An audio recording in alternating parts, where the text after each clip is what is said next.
Hey guys, welcome back to the channel, and this is how to disable incognito mode in a Google Chrome browser.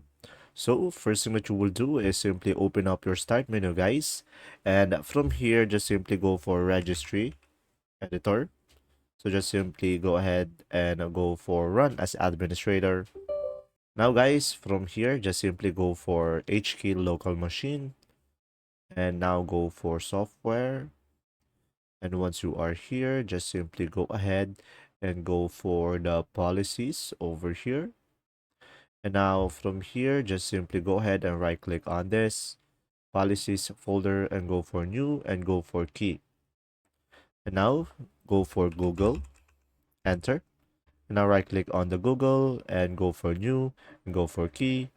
And from here, just simply type in Chrome. And guys, make sure the letter C is capital and the letter G over here. So now once you are on the Chrome, just right click inside of here and go for new and go for the word 32-bit value. And from here, go for incognito mode availability.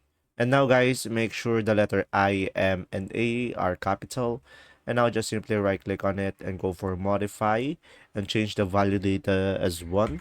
And from here, click on OK and just simply restart your computer. And once you have restarted your computer, you will not be able to do the incognito mode. And that's simply about it. If this video was helpful, please like and subscribe, and thanks for watching. See ya!